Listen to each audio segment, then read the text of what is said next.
nombre del Padre, del Hijo y del Espíritu Santo. Amén. Queridos hermanos, continuamos nuestra meditación sobre la doctrina católica, apoyándonos en el Catecismo Mayor del Papa San Pío X. El Papa San Pío X publicó la fe de la Iglesia en forma de catecismo, llamado Catecismo Mayor del Papa San Pío X. En la pregunta 917 nos dice: ¿qué es la virtud de la templanza? La virtud de la templanza. Ustedes saben que hay las virtudes adquiridas, que uno adquiere. Por ejemplo, un deportista se fortalece, una persona hace tal o tal cosa, se fortalece. En lo natural puede ser fuerte y puede ser templado, puede ser imprudente, puede tener unas virtudes, otras no. Mientras que la persona bautizada que vive en gracia de Dios tiene unas virtudes infusas, además de las virtudes adquiridas, tiene 4 virtudes cardinales que son como el quicio de las demás virtudes, que se llaman prudencia, justicia, fortaleza y templanza. ¿Y qué es la templanza? La templanza es la virtud por la que refrenamos los deseos desordenados de los placeres sensibles y usamos con moderación de los bienes temporales, materiales. Entonces la templanza es la virtud por la que refrenamos los deseos desordenados de los placeres sensibles y usamos con moderación de los bienes temporales. Una virtud, habíamos dicho, que es una cualidad del alma que da inclinación, facilidad y prontitud para obrar el bien y evitar el mal, mientras que el vicio es hacer fácilmente el mal. Primero vamos a analizar de manera general esta virtud, después entramos en cosas más a fondo.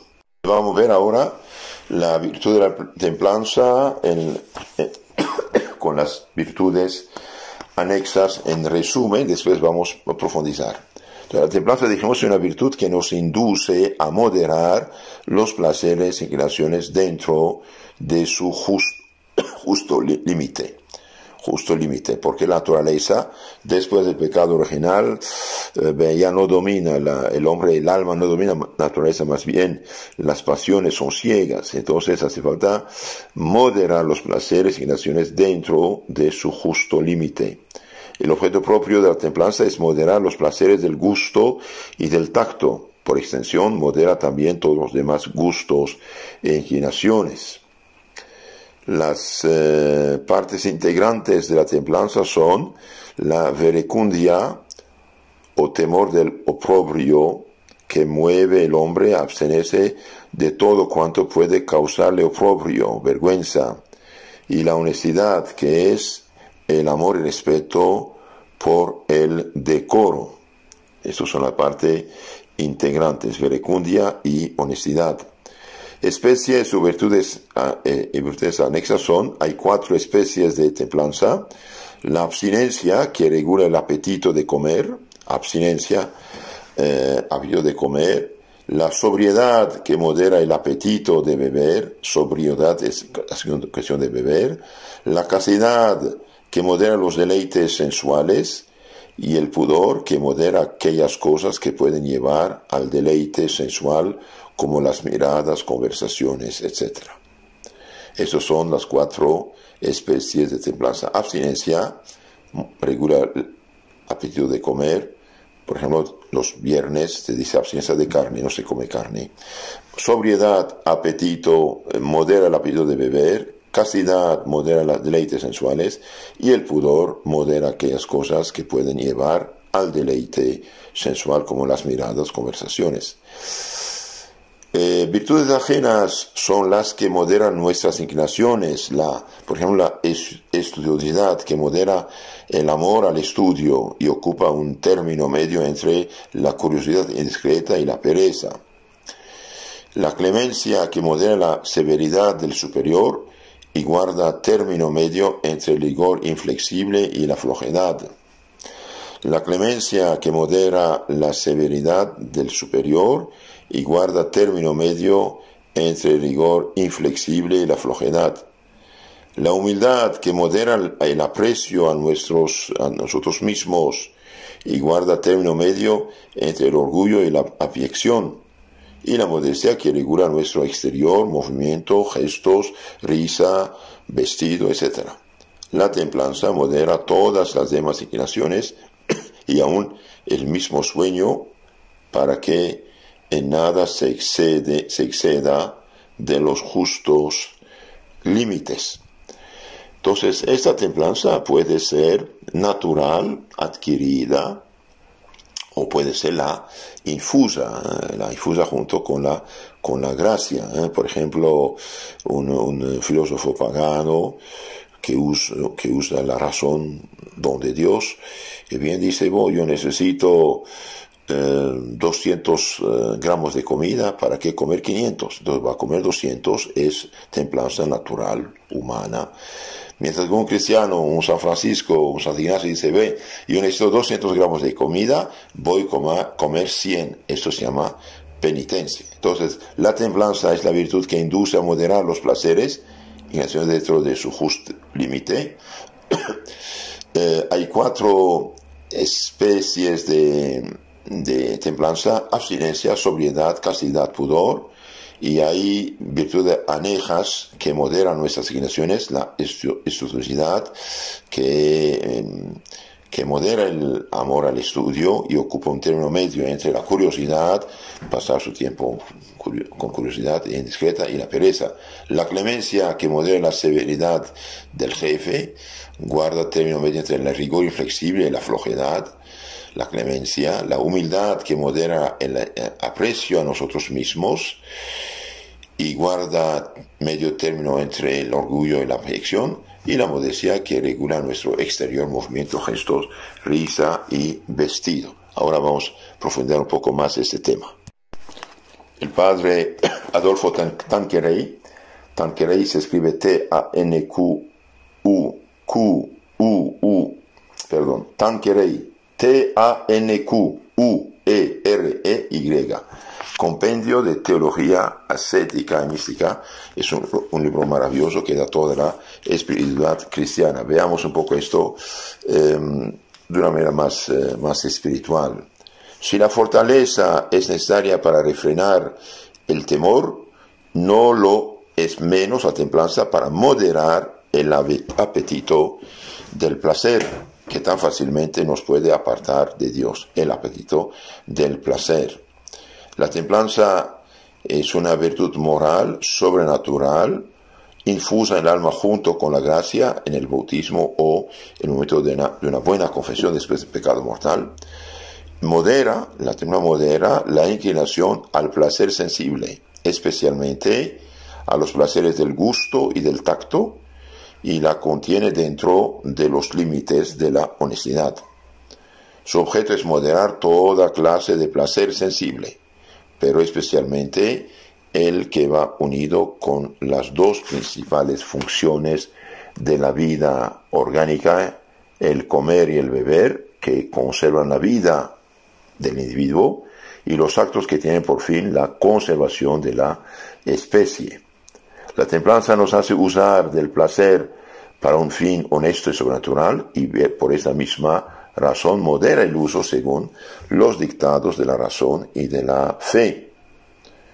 Precisamente porque el placer es seductor y nos arrastra fácilmente más allá de los límites justos. La templanza nos inclina a la mortificación, aún en las cosas lícitas, para asegurar más el imperio de la razón sobre la pasión. Con la ayuda de estos principios resolveremos las cuestiones menudas, como ya dijimos, lo suficiente sobre las reglas que se han de seguir para moderar el placer vinculado a la nutrición, no exagerar. Tenemos aquí algo de la castidad, que modera el placer vinculado a la propagación de la especie.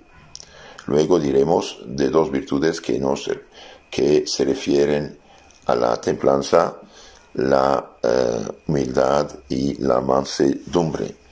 Queridos hermanos, hoy nuestro mundo anda mal, anda loco, al punto que exigen derechos a lo que es crimen, por ejemplo, el hecho de matar su hijo en seno materno, o buscan su placer, hay concepción de un hijo, quieren eliminarlo, y es un crimen. Quieren casar hombre con hombre, no tiene sentido. ¿Y por qué todo esto? Y bien, por la pérdida de la fe. Entonces ahora vamos a profundizar, dijimos, este tema acerca de la castidad.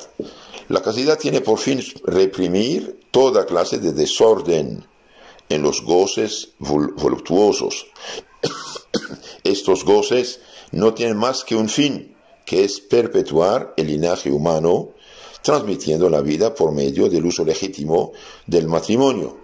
Fuera de eso, toda clase de voluptuosidad está prohibida. Entonces, Dios da la voluptuosidad, el gusto, el gozo, pero por un fin, comunicar la vida. Y todos los animales tienen eso. El hombre también lo tiene. Su fin es perpetuar el linaje humano, pero dentro del uso legítimo del matrimonio y no de una manera egoísta, de una manera egoísta. Dícese con razón ser la castidad una virtud angélica de los ángeles, porque nos asemeja a los ángeles que son puros por su naturaleza. Es una virtud austera porque no se consigue llegar a practicarla sino disciplinando y domando el cuerpo con sus sentidos por medio de la mortificación. Es una virtud delicada a la que ofenden las más ligeras faltas voluntarias. Por lo mismo difícil, porque no se la puede guardar sino luchando con valor y constancia contra la más tiránica de las pasiones. Entonces el placer sensual es el más tiránico de las pasiones. Y si no hay freno de la fe, si no hay ayuda de los sacramentos, de la oración, de la lucha espiritual, el hombre que se entrega a esto ya no tiene posibilidad de libertarse. Y de ahí tantos crímenes, tantos adulterios, tantos pecados, y al punto que ahora llegamos, como dije, querer casar hombre con hombre dándolo como derecho. Y no tiene ningún derecho, ¿por qué? Porque no es natural esto. Veamos ahora los grados. Tiene 3 grados la castidad. El primero consiste en evitar cuidadosamente el consentir todo pensamiento, imaginación, sensación u obra contraria a la dicha virtud de castidad. Entonces, evitar cuidadosamente el consentir todo pensamiento, imaginación, sensación u obra contraria a la dicha virtud. Ahora, el que mira sus películas, el que mira sus tonterías, el que mira sus telenovelas, el que mira sus series, el que mira como un radar en la calle Betor que cuide, ahí va a tener problemas.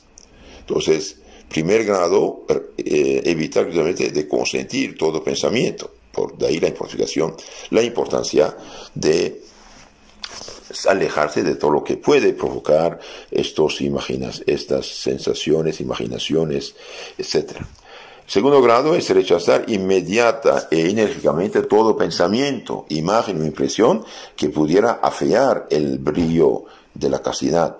Y el tercero, que no se consigue sino tras largo trabajo en la práctica del amor de Dios, consiste en dominar de tal suerte los sentidos y el pensamiento que cuando hubiéramos de tratar por obligación de cuestiones referentes a la castidad, lo hagamos con tal sosiego y tranquilidad como si se tratara de cualquier otra materia. Por último, no sino por un privilegio especial se puede llegar a no tener movimientos alguno desordenado, como se cuenta de Santo Tomás después de su victoria en una ocasión muy crítica. La familia de Santo Tomás de Aquino no quería que fuera de monje, no quería. Entonces, cuando se fue de monje, su madre mandó a sus hermanos militares secuestrarlo y lo llevaron al castillo paterno, y ahí quedó casi un año como prisionero. Allí aprendió la vida de memoria, trabajó como un gigante, y un día su familia, por desgracia, contrató una prostituta muy mala, muy perversa, muy ataviada, vino a presentarse para solicitar, provocar Tomás de Aquino al pecado.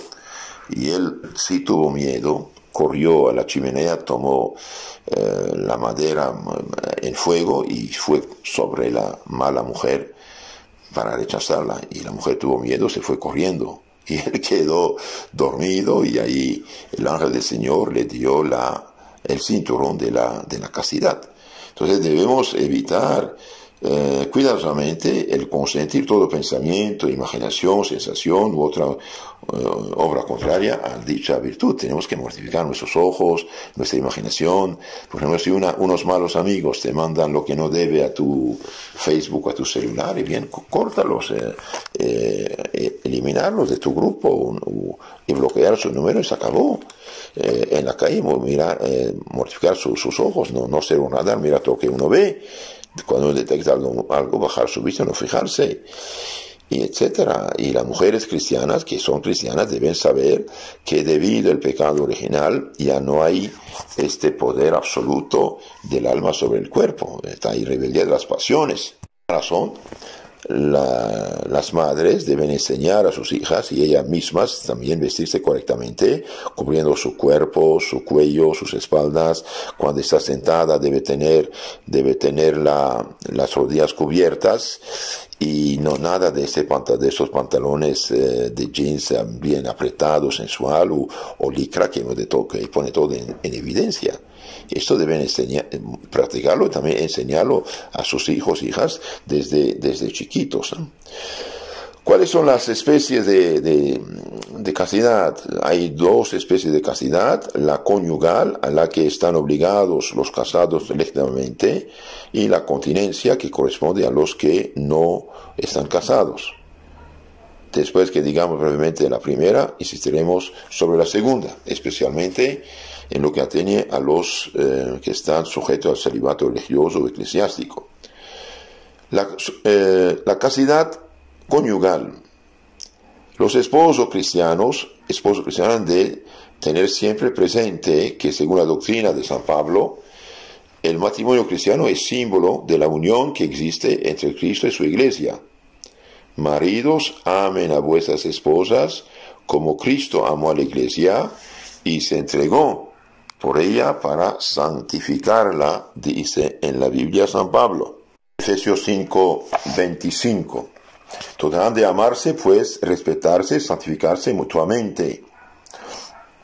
El primer efecto de ese amor es la unión insoluble de corazones y, por consiguiente, la inviolable fidelidad del uno al otro.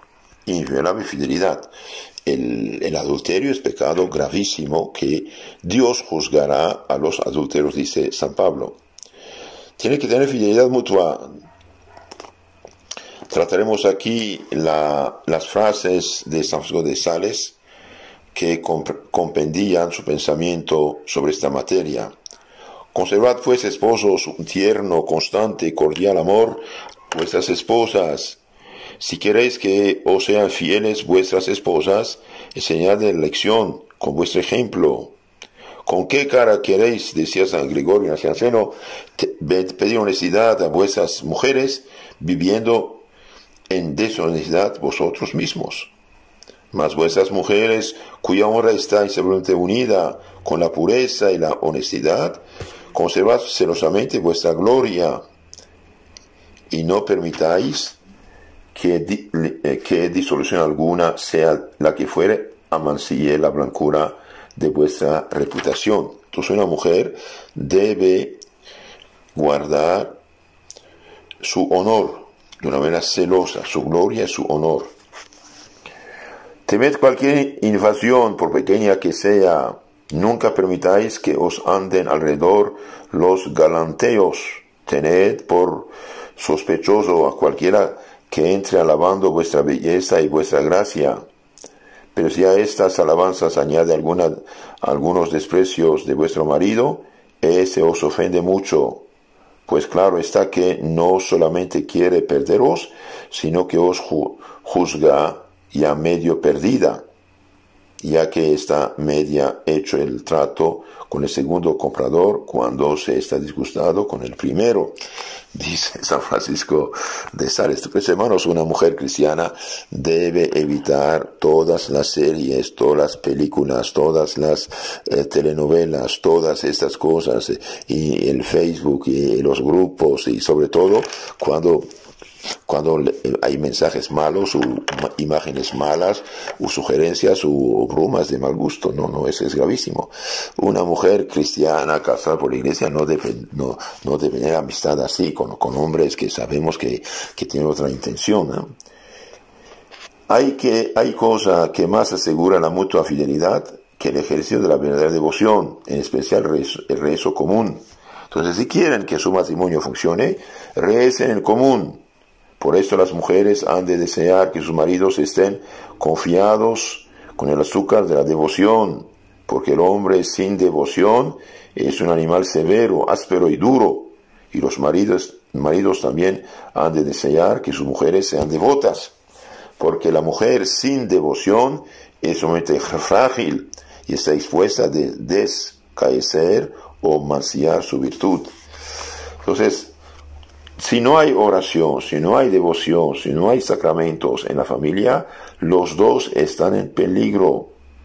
Por eso las mujeres han de desear que sus maridos estén confiados con el azúcar de la devoción, porque el hombre sin devoción, sin oración, sin sacramentos, es un animal severo, áspero y duro, y también egoísta.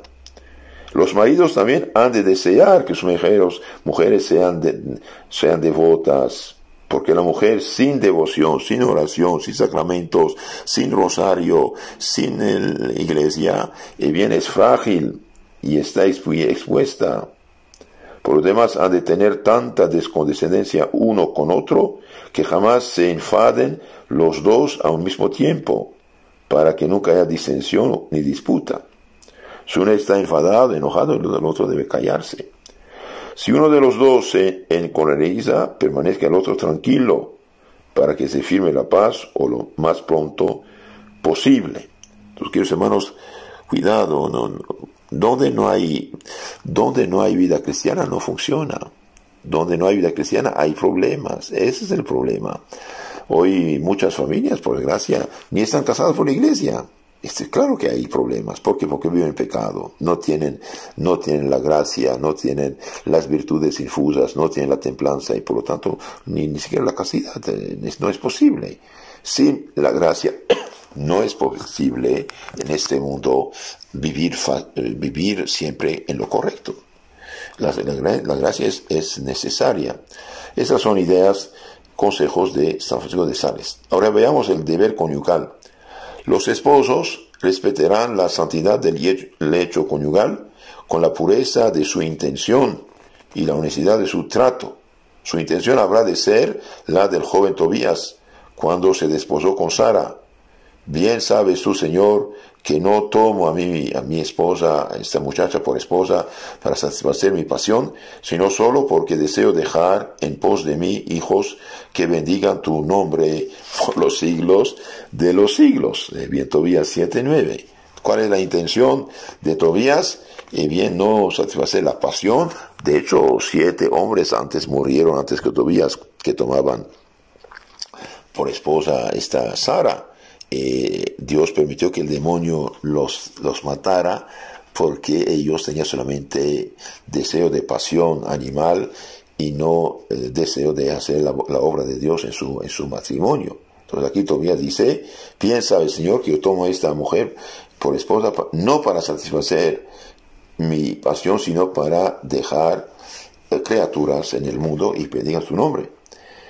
Este debe ser verdaderamente el fin primordial del matrimonio cristiano: tener hijos para educarlos en el temor y amor de Dios y formarlos en la piedad y en las virtudes cristianas para que sean después ciudadanos del cielo. El fin secundario ha de ser el de ayudarse a sobrellevar las penalidades de la vida y vencer las pasiones sometidas al gusto, sometido el gusto al deber. Entonces el primer fin del matrimonio es la procreación la educación de los hijos. Y el segundo fin, que bien es la ayuda mutua para sobrellevar las penalidades de la vida y vencer las pasiones, sometiendo el gusto al deber. Cumplirán pues fiel y sinceramente el deber conyugal. Todo lo que sirve para la transmisión de la vida es no solamente lícito, sino laudable. Y bien, todo lo que sirve para la transmisión de la vida es no solamente lícito, sino laudable. Pero cualquier acto que voluntariamente se opusiere a este fin primero será pecado grave, porque va contra el fin primordial del matrimonio. Tendrán muy en cuenta el consejo de San Pablo: no queráis defraudaros el derecho recíproco, a no ser por algún tiempo de común acuerdo para dedicarse a la oración, y volver después cohabitar, no sea que Satanás os tiente por vuestra incontinencia. 1 Corintios 7:5. Ha de guardarse moderación el uso del matrimonio, lo mismo que el comer. Aún hay cosas en las que la higiene y la convivencia exigen que se observe por un tiempo la continencia. Esto no se consigue sino cuando se tiene el hábito de subordinar el deleite al deber y de procurarse, con la recepción frecuente de los sacramentos, un remedio contra los deseos violentos de la concupiscencia. Pero también siempre presente que no es una cosa imposible, y que por medio de la oración se consigue siempre la gracia que se ha de menester para practicar las más austeras virtudes. Ahora, queridos hermanos, veamos un poco lo que dice el magisterio de la Iglesia, mediante el Papa Pío XI en su encíclica sobre el matrimonio cristiano, Casti Connubii. Casti Connubii es una encíclica fundamental sobre el matrimonio cristiano, y ustedes saben que no es necesario que cada papa haga una encíclica sobre todos los temas, es imposible. Una vez que un papa escribió la doctrina de la Iglesia claramente publicado, bien, es doctrina de la Iglesia. Entonces, el Papa Pío XI, en Casti Connubii sobre el matrimonio cristiano, párrafo 57 de la edición de la BAC que tengo en mi mano, dice: puesto que algunos, apartándose manifiestamente de la doctrina cristiana, enseñada ya desde el principio y sin interrupción en el tiempo, han pretendido recientemente que debía implantarse solemnemente una doctrina distinta sobre este modo de obrar la Iglesia Católica, a quien Dios mismo ha confiado la enseñanza y defensa de la integridad y honestidad de las costumbres. En medio de esta ruina de las mismas, para conservar inmune de esta torpe lacra la castidad de la alianza conyugal, como signo de su divina misión, eleva su voz a través de nuestra palabra y promulga de nuevo que todo uso del matrimonio, aquí el Papa habla ex cátedra, habla con su carisma de infalibilidad, como portavoz del cielo. La Iglesia Católica eleva una vez más a través de nuestra palabra y promulga de nuevo que todo uso del matrimonio, en cuyo ejercicio el acto quede privado por industria de los hombres de su fuerza natural de procrear vida, infringe la ley de Dios y de la naturaleza, y quienes tal hicieren contraen la mancha de un grave delito, de un grave pecado. Entonces dice el Papa, hay gente que perdieron la fe, quieren cambiar todo y hacer todo según su gusto y capricho. Bien, para proteger la familia de esta lacra, dice el Papa, la Iglesia Católica, a quien Dios confió su evangelio, bien, para proteger el matrimonio cristiano, la Iglesia eleva su voz y promulga que todo acto en el matrimonio, todo acto que quede privado por industria de los hombres, de su fuerza natural procreativa, infringe la ley de Dios de naturaleza, y quienes tal hicieren contraen la mancha de un grave delito, de un grave pecado. Entonces, queridos hermanos, hoy hay mucha ignorancia, por desgracia, mucha ignorancia en esta materia, y muchas personas caen, por desgracia, en el pecado. ¿Y qué es qué es hacer el acto conyugal, privarlo por industria de los hombres de su fuerza natural de procrear vida? ¿Qué significa esto? Y bien, todo lo que va contra la vida en el matrimonio, todo lo que va contra la vida en el matrimonio, que sean las pastillas, que sean las inyecciones, que sean el condón, que sean el cobre, que sea, no sé, todo lo que los hombres en su perversa imaginación han inventado. De hecho, el primero que hizo un pecado gravísimo en esta materia fue un llamado Onán en la Biblia. Pienso Éxodo 38:9, ¿no? Que no quería tener hijos, entonces derramaba su ven fuera del vaso para no tener hijos. Entonces, todos los que usan cualquier método que sea para no tener hijos deliberadamente, infringen la ley de Dios y de la naturaleza, de hecho, y contraen un grave delito. Esto nadie puede cambiarlo, ni papa, ni sacerdote, ni confesor, nada. Mire lo que dice el papa en este mismo encíclica, párrafo 58. En virtud de nuestra suprema autoridad y cuidado de la salvación de las almas de todos, amonestamos, por consiguiente, a los sacerdotes y confesores y a los demás que tienen cura de almas, que no consienten que los fieles a ellos encomendados vivan en error acerca de esta gravísima ley de Dios, y mucho más que procuren por concepto alguno contemporicen jamás con ellas.